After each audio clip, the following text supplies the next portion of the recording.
Hi, my name is Gabrielle Higgins. I'm the administrative coordinator at the Center for Holocaust, Human Rights, and Genocide Education at Brookdale Community College. Before I continue, I want to note that our center is housed on the occupied territory of the Lenape people. Our center has worked since 1979 to promote the elimination of racism, anti-Semitism, and all forms of prejudice through the education on the Holocaust, other instances of genocide, and human rights. Today, I have the pleasure of introducing Dr. Nicole Rizzuto, who will lead our workshop on LGBTQ plus history. Dr. Rizzuto received her doctorate in the history of gender and sexuality from Drew University in May of 2022.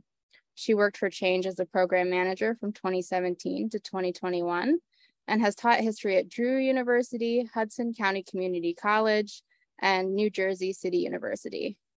Nicole has published and presented on topics related to LGBTQ history, women's history, and 19th and 20th century genocides. Before we get started, I want to note that your audio is muted, but your chat feature is enabled. Please feel free to use the chat to ask any questions that you have throughout the presentation, and at the end, we'll have a time for Q&A where we'll get a chance to go through your questions and go over them. Thank you very much, and I'm going to hand it over to Nicole now. Hi, everyone. I just want to say thank you to Change and to the Jewish Federation of Ocean County for allowing this workshop to take place during LGBTQ History Month, which takes place every October. LGBTQ History Month was founded by a history teacher in Missouri in 1994. He realized that all of the history that he was teaching didn't mention anyone who shared his LGBTQ identity. And so he created this month to really spotlight the voices and history of LGBTQ Americans. A year later, in 1995, the National Education Association chose to commemorate this month, and they've celebrated LGBTQ History Month every year since then. So this workshop was created in conjunction with the Ocean County Jewish Federation as a workshop for Ocean County educators, and we're happy to have Ocean County educators and educators throughout New Jersey today. Before we get started on the history, there are a few terms that I think are important to know as we look at what LGBTQ history means in the United States context. The first word is cis heteronormative. So cis heteronormative ideology is really anything that pushes the concept that all children that are born will grow up to be cisgender, meaning not transgender, and that all children that are born will grow up to be heterosexual. So it can be anything from dressing a toddler, a little boy, in a onesie that says ladies' man, to telling a little girl that she can't use the girls' bathroom because she was assigned male at birth. Heterosexism is an alternative term for homophobia, and heterosexism really focuses on the oppression that non-heterosexual people face. Homophobia suggests that people are afraid of homosexuals, whereas heterosexism recognizes that most of the oppression that homosexuals face is rooted in a hatred for anything that isn't heterosexual. The term compulsory heterosexuality was coined by Adrienne Rich, a philosopher and poet, in 1980 in her essay, Compulsory Heterosexuality and the Lesbian Experience. Compulsory heterosexuality is the belief that American society and really Western society as a whole pushes people towards heterosexuality from a very young age. So this can be anything from buying a child a Marry Me Barbie when they're a little girl, or telling little boys that they have to learn how to play with trucks and toy hammers so that they can go out and provide for their families when they're older. Gender identity and gender expression have often been conflated in the past, and it's only in recent decades that we've come to see them as different terms. So gender identity is how an individual identifies when it comes to gender. This could be man, woman, non-binary, agender, or gender fluid, just to name a few. Gender expression is how someone expresses their gender to the world. Oftentimes we think that a man must be masculine and a woman must be feminine and a non-binary person must be androgynous. But role models like Harry Styles are now showing that men can wear skirts and paint their nails and still maintain a male identity. Now that we've gone over those terms, we're going to dive into a timeline of LGBTQ history in the United States, as well as some of the activities that we've created for educators throughout New Jersey. Before we get into the United States and the British colonies, I wanted to talk a little bit about what it meant for people living in the Americas, in Europe, and in Africa prior to contact. And although we know that there was contact between these continents prior to 1492, I'm really going to focus on what life was like in each of these continents prior to 1492. So in what is now North America, the indigenous peoples really recognize between 3 to 5 genders. The third gender that most indigenous communities recognize is now considered two-spirit, although each individual nation had their own term for people who lived in between male and female. The two-spirit people were often seen as lucky, and young children who were assigned male at birth but chose to take on female roles, or were assigned female at birth and chose to take on male roles, often took on a space of spiritual leadership within their communities.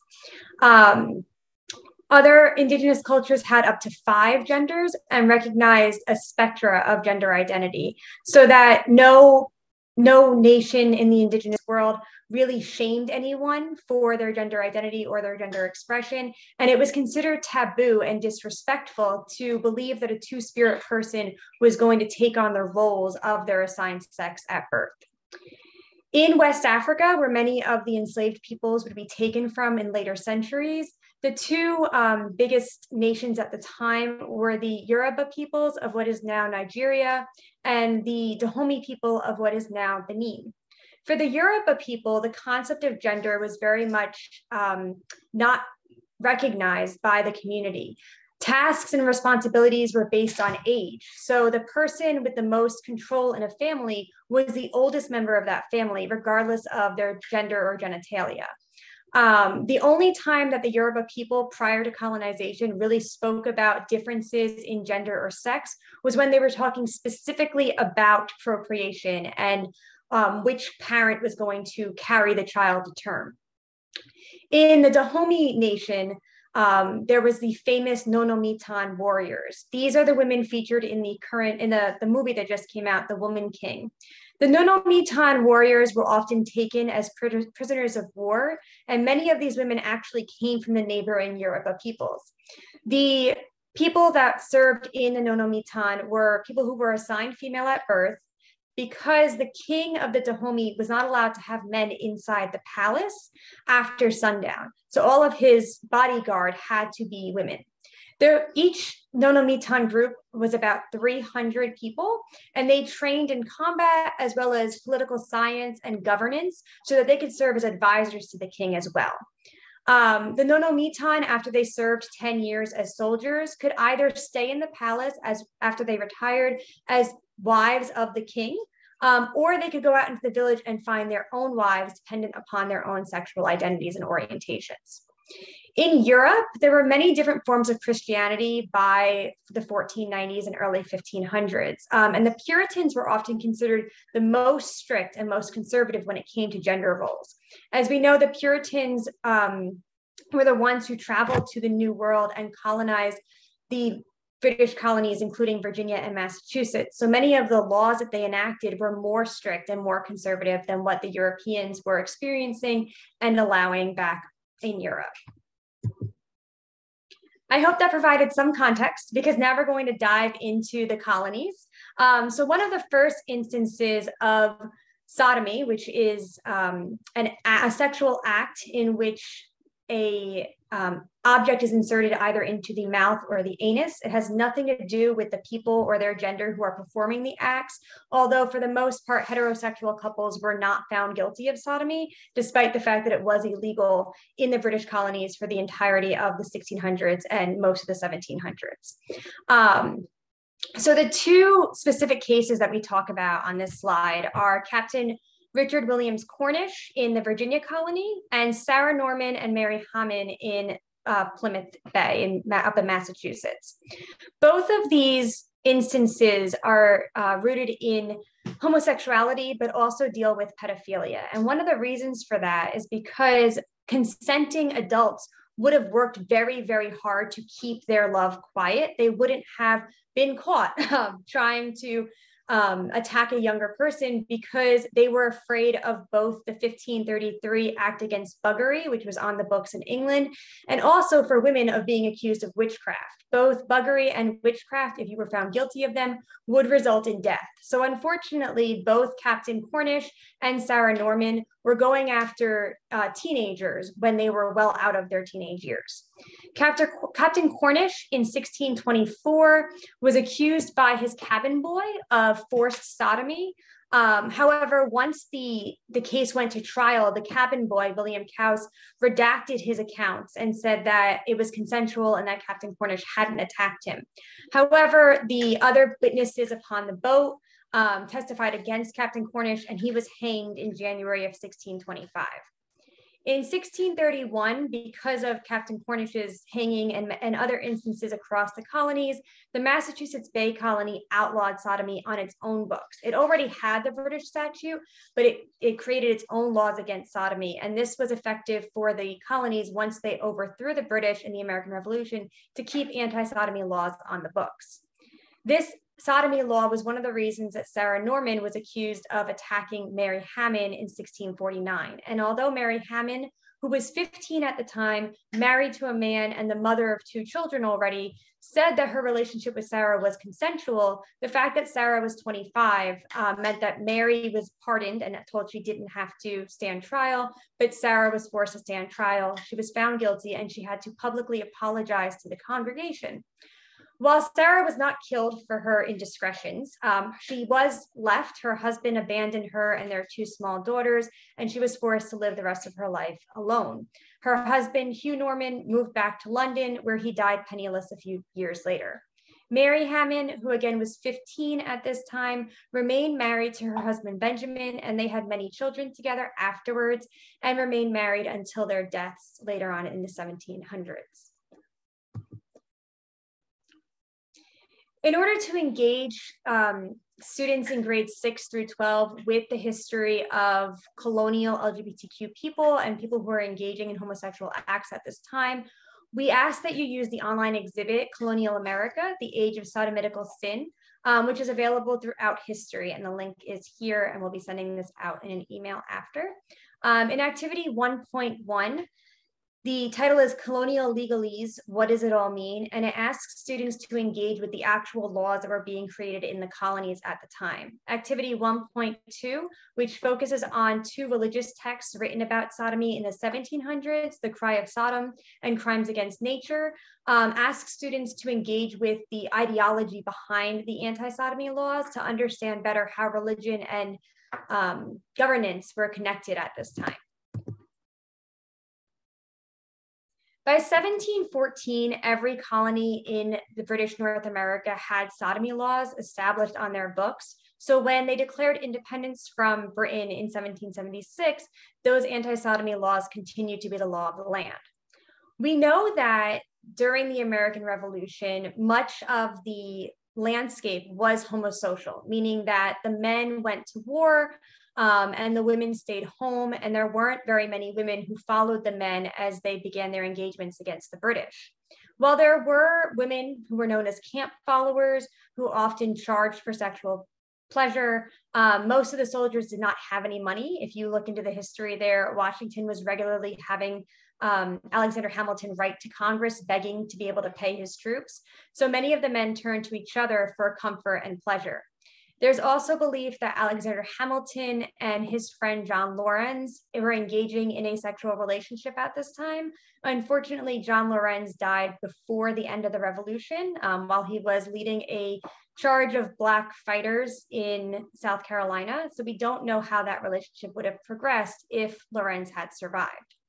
There were 3 men who were dishonorably discharged for sodomy during the American Revolution on the Patriot side. And the most well-known of these 3 men is Lieutenant Frederick Gotthold Enslin, who was a German immigrant who enlisted in his early 20s. Lieutenant Enslin was accused of attempted sodomy, and he was dishonorably discharged after being court-martialed. Instead of just being allowed to leave the camp, Lieutenant Enslin was publicly paraded through the camp and then told in front of all of his peers that he could never return. We don't know what happened to Lieutenant Enslin after he was forced from the camp in 1778. As I mentioned with John Lorenz, there were Black fighters who were on both sides of the American Revolution. The formerly enslaved peoples who chose to join the British side were promised freedom and the chance to leave the newly formed United States after the British lost the war. One of the formerly enslaved African men who joined the British was Alauda Equiano, who was able to take a boat over to England and restart his life after the American Revolution. In 1789, Equiano wrote his autobiography in which he explained the horrors of slavery, including forced sodomy that was used against African men to break their spirits and allow them to work in inhumane conditions for the rest of their lives. Equiano also talked about consensual homosexual activity that took place on these plantations between African men who sought comfort in one another. And although it is alluded to in his memoirs and autobiography that Equiano engaged in this homosexual comfort, this type of stigma did not follow him. And he actually married a British woman in 1792, and they had 2 daughters and lived together until Equiano's death. The autobiography that Equiano wrote detailing the horrors of slavery went through 9 editions in the United Kingdom and was actually one of the reasons that Britain passed the 1807 Slave Trade Act, which ended slavery in the British Empire.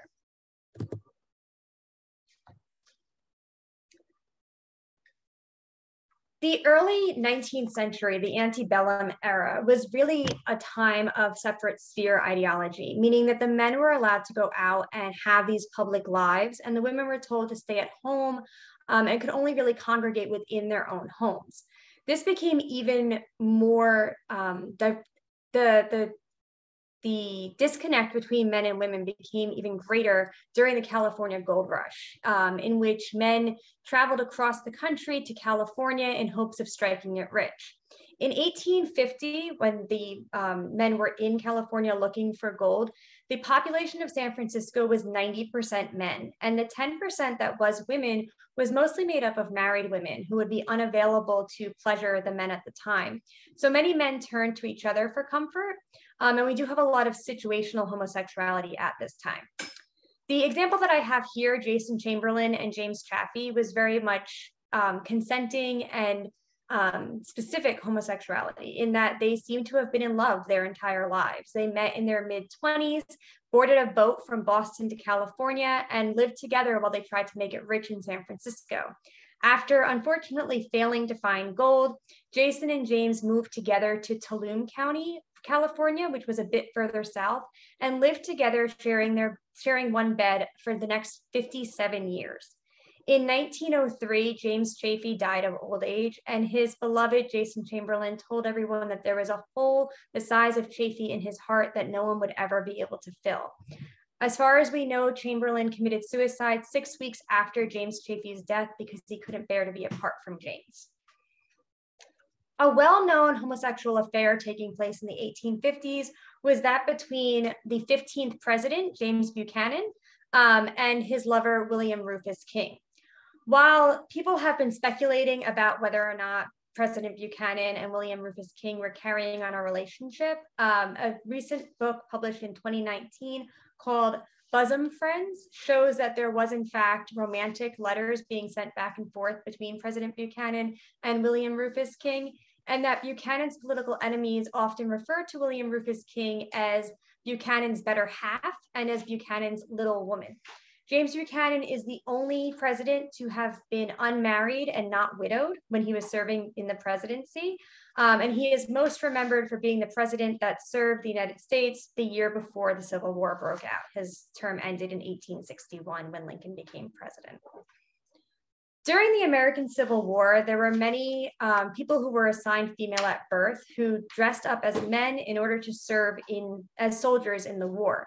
In fact, the number is somewhere around 250, but I have 2 examples here that I'd like to talk about for a moment.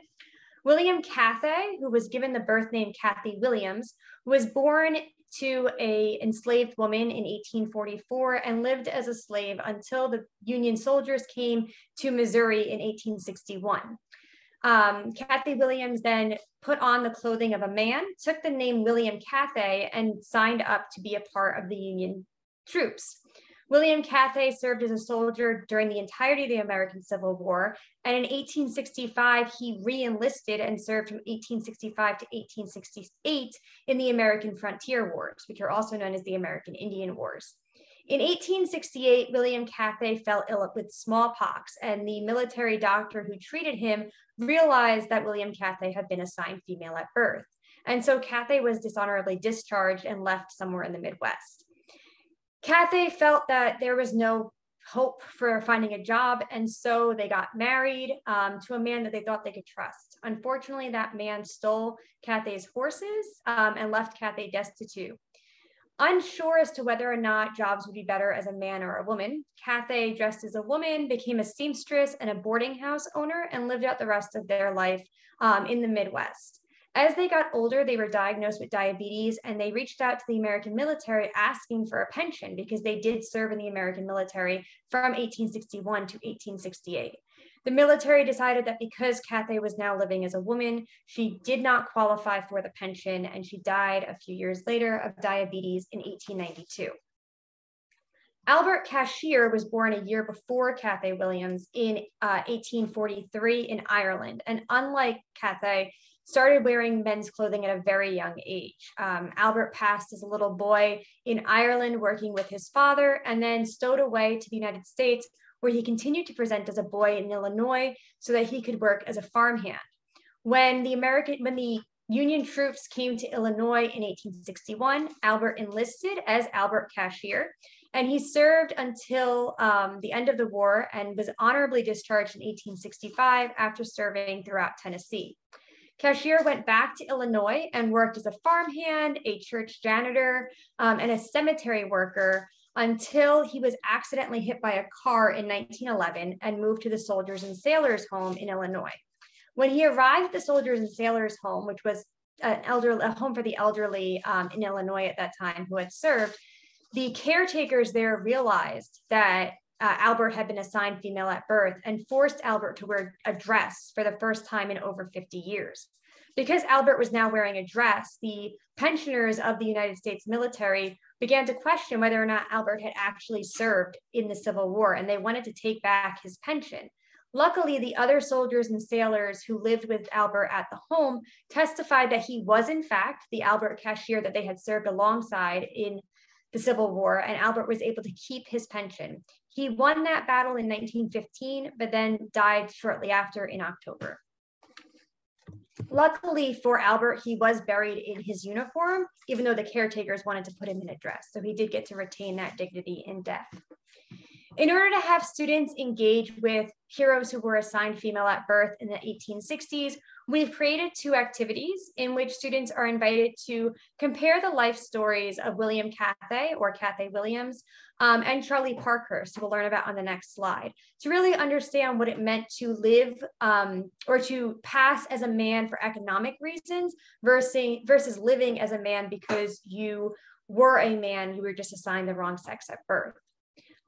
We also will look at Wiwa, a Zuni Ihimana, or a two-spirit person from the Zuni Nation, in order to do activity 2.2, in which students are asked to consider gender nonconformity, both in the 1860s, 1870s, and 1880s, and in the present day.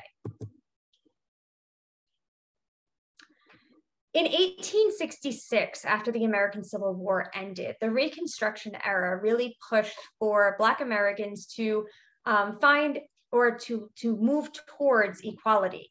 For 10 years between 1866 and 1876, Reconstruction introduced 3 amendments that would provide Black Americans protection under the law.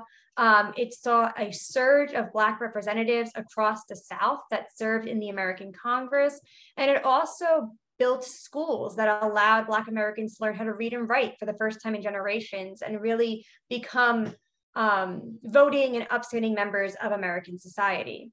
One of the reasons that there was so much support for the American Reconstruction movement was the testimony provided in front of the Supreme Court of the United States by Ms. Frances Thompson.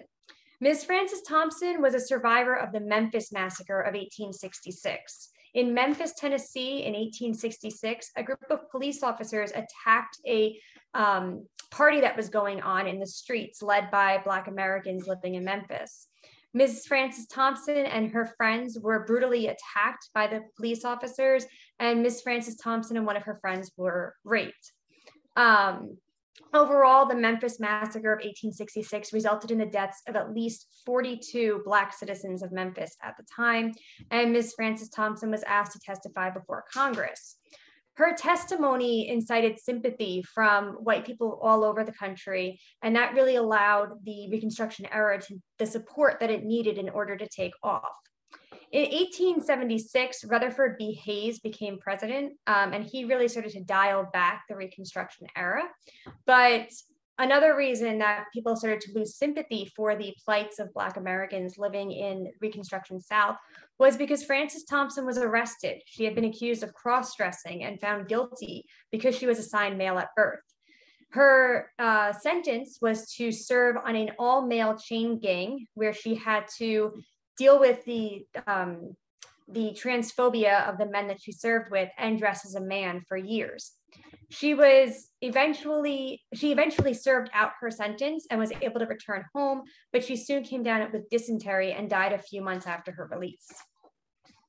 In 1868, a man by the name of One-Eyed Charlie voted in the California national elections.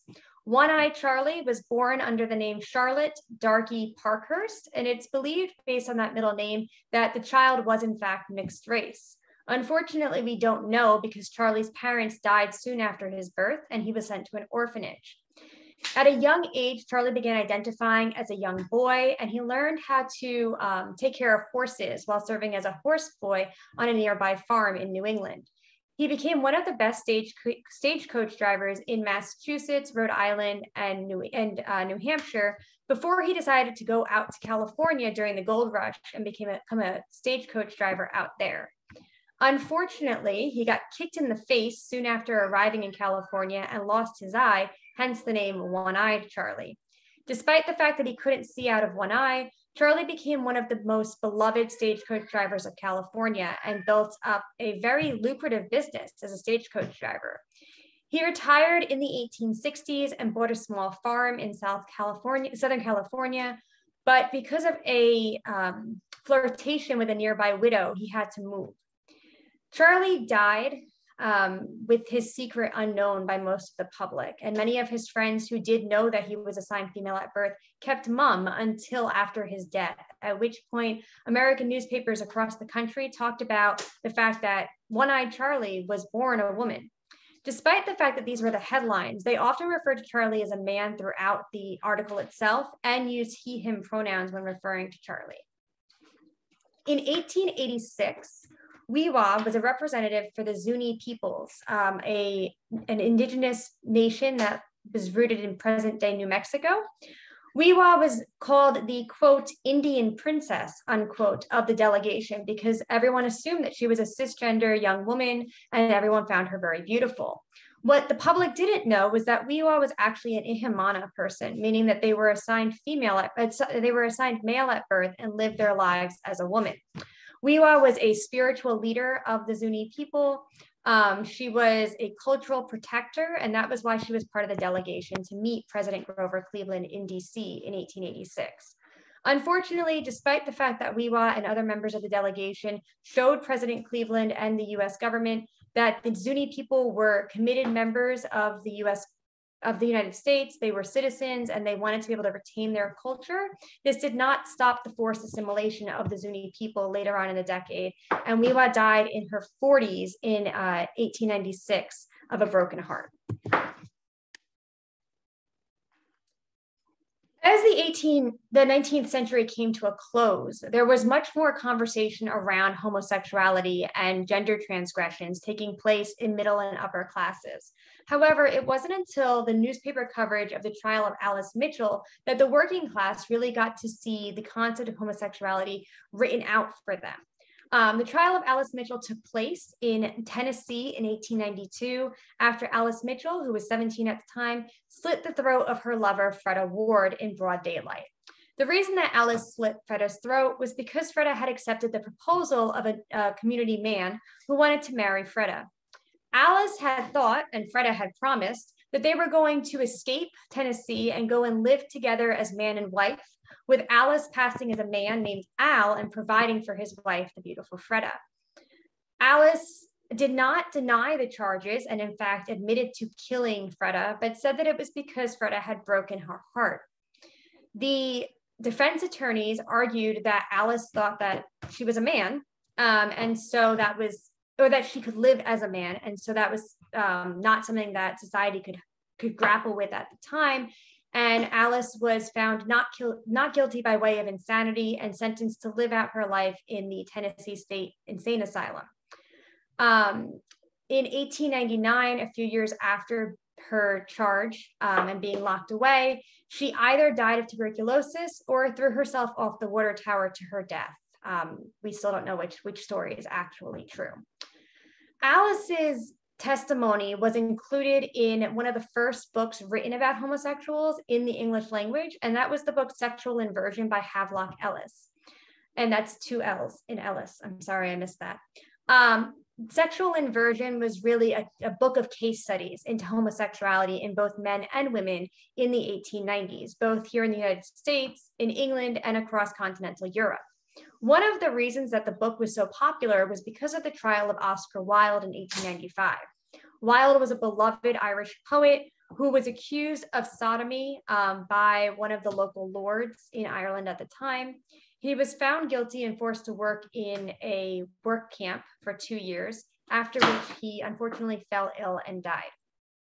The 1890s were really a time in which people began discussing homosexuality openly, but because so much of sexuality was tied up in gender identity and expression at the time, it was believed that all lesbians would take on a masculine appearance and try to pass as men, and all gay men would take on a feminine appearance and try to pass as women. And as we'll learn throughout the 20th century, this isn't true. We do have an activity 3.1, which looks at the trial of Alice Mitchell, their relationship with Freda Ward, and one of the books that was written after the trial. There were 3 books written after the Alice Mitchell trial, focused on lesbian experiences, the most famous of which is Norma Trist, written by Dr. John Wesley Carhart. And Out History also has an exhibit on this, also called Norma Trist, where they really look into how Texan society accepted this book or did not accept the book after it was published in September of 1895. The activity asks students to think about the facts of the trial versus the way that it was displayed in fiction by Dr. Carhart, and then the way that the fiction was understood by the local populace.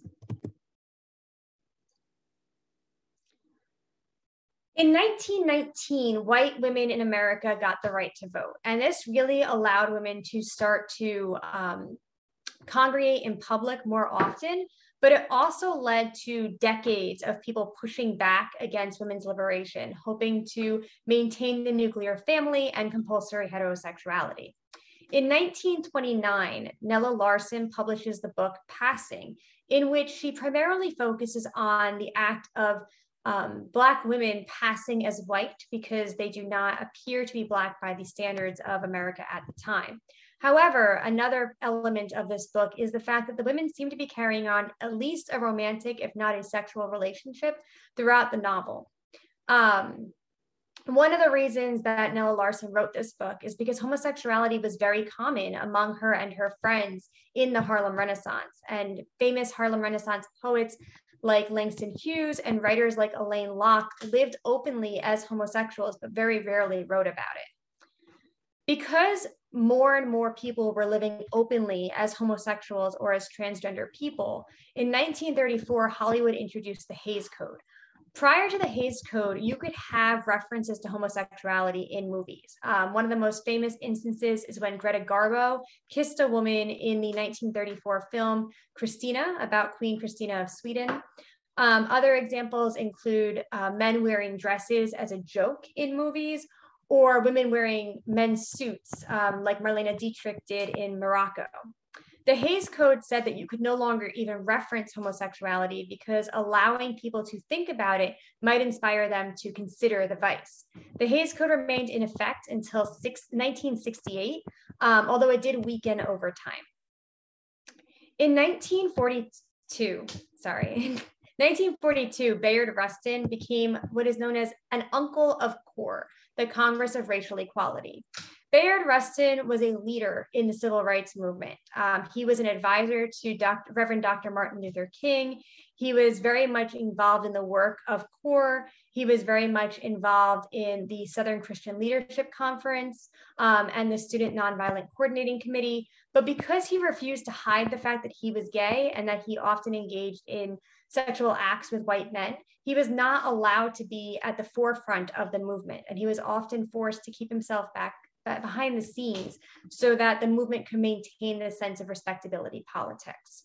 Although I mentioned here in 1942, Bayard Rustin remained active in the civil rights movement and then became a leading voice in the gay liberation movement throughout the 50s, 60s, 70s, and before he died in 1987. Although the timeline doesn't really dive into the Harlem Renaissance, our activities for this section do. Activity 4.1 asks your students to read the novel Passing by Nella Larson, and then look at the different ways that people passed, either as white, as male, or as heterosexual in the 1920s and 1930s. The second activity, activity 4.2, the evolution of drag, invites students to engage with the exhibit, The Hamilton Lodge Ball. Now, I will warn everyone that there is some indecent language used in this exhibit, so I do suggest that educators read through the Queer Music Heritage exhibit first. But the evolution of drag asks students to look at how drag queens specifically and the ballroom scenes of the 1930s and 1940s allowed queer and trans Black people to really find community in major cities like New York, Chicago, and Detroit at a time when many Black Americans were moving north and didn't have the family support that they had received in the South.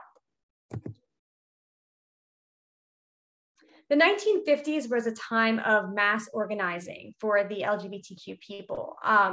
In 1950, gay men in Chicago founded the Mattachine Society, which really focused on having people come out of the closet, live as gay men, and make their voices heard as a group.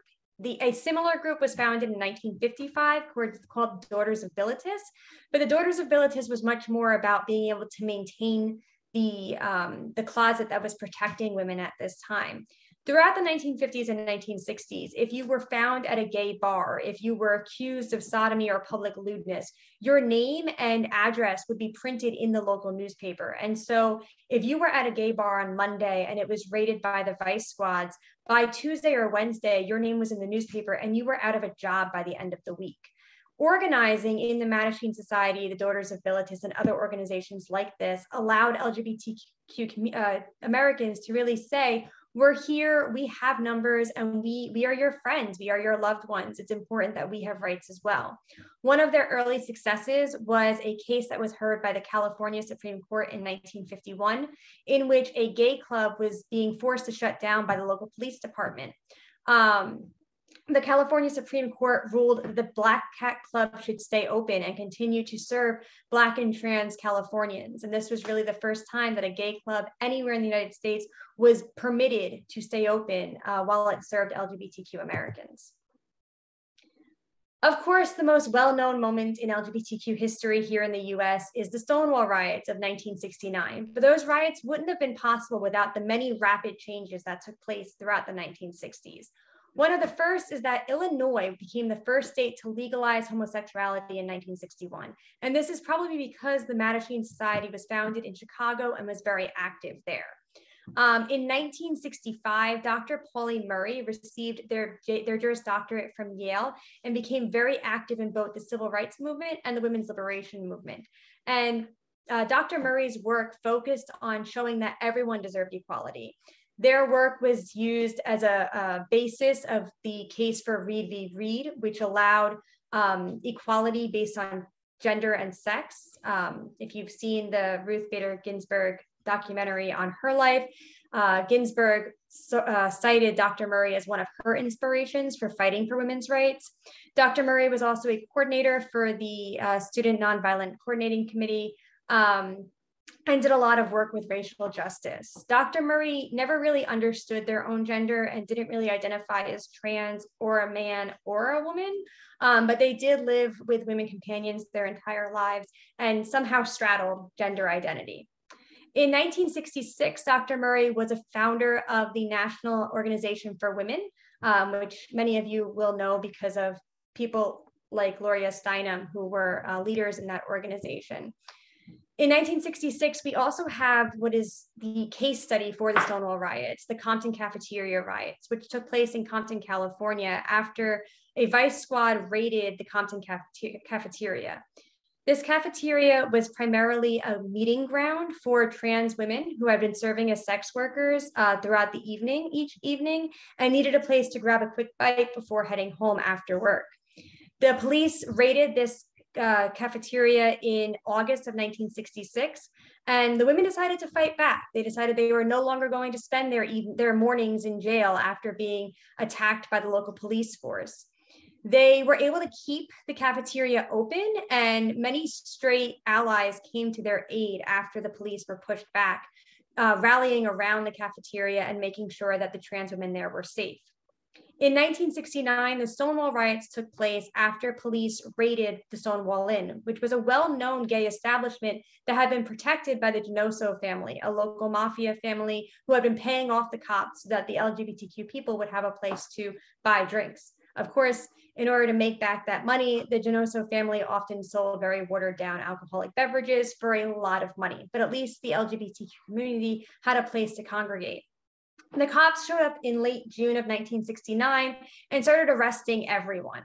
It is believed that at one point, a biracial, non-binary person by the name of Stormy Delivery screamed out, "Are you really going to let this happen?" and then kicked the cop that was trying to arrest them. The people surrounding Stormy then picked up bricks and started throwing them at the cop cars, and two trans women who were in the area at the time, Marsha P. Johnson and Sylvia Rivera, led the attack against the vice squad. At one point over the next 5 days, in which the LGBTQ community of Greenwich Village and their allies fought against the vice squad of the New York Police Department, the cops were tricked into entering the Stonewall Inn, at which point the inn was set on fire. The cops were able to escape through a back window and no one was killed, but the riots were very violent and bloody, and they were remembered for years to come. In fact, they were such a turning point in LGBTQ recognition of their ability to fight back and fight for their rights that the first Pride was held in late June of 1970, when LGBTQ people marched from Stonewall Inn across New York City demanding their rights and recognition.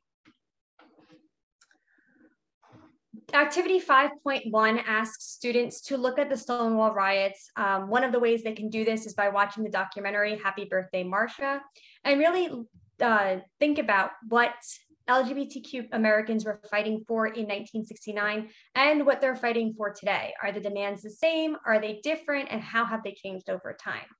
If you're looking for a way for students to engage with how gender and sexuality was understood in the 1940s, 50s, and 60s, then you can look into the work done by Dr. Alfred Kinsey, who created the Kinsey test, which allowed Americans to really look at how their heterosexuality existed and whether or not sexuality was a spectrum. The Trans Student Union has created a more inclusive version of this called the Gender and Sexuality Unicorn, which is available on the Trans Student website. Or you can just Google it.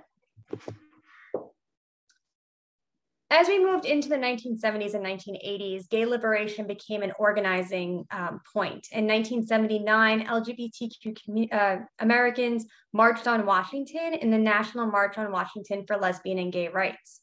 This really showed the entire country that LGBTQ Americans were everywhere, that we were not a small minority, but actually at the time, at least 1 in 10 Americans were openly identifying as LGBTQ.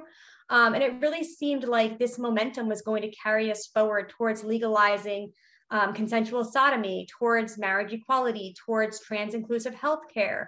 And then 2 years later, in 1981, Dr. Lawrence Mass wrote an article about a new virus that was attacking mostly gay men and trans women which was called GRID. It was a gay virus. It eventually took on the name HIV, and it leads to the deadly virus AIDS. For the first year, many gay Americans asked the local, the state, and the national government to provide funding for more research into this disease that was killing gay men and trans women, and also anyone who was addicted to an intravenous drug. And the governments basically remained silent and pretended not to know that this was going on. In 1982, recognizing that no one was going to save them and they would have to save themselves, gay men in New York City created the Gay Men's Health Crisis.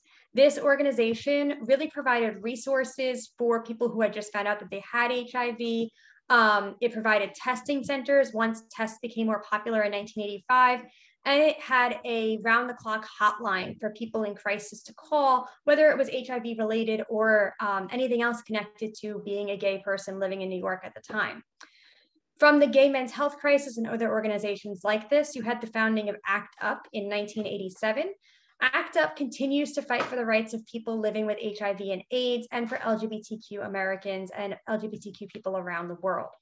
The HIV crisis continued into the 1990s, and understanding of what this meant and the visibility of LGBTQ people became even stronger in 1993 when a trans man by the name of Brandon Teena was murdered.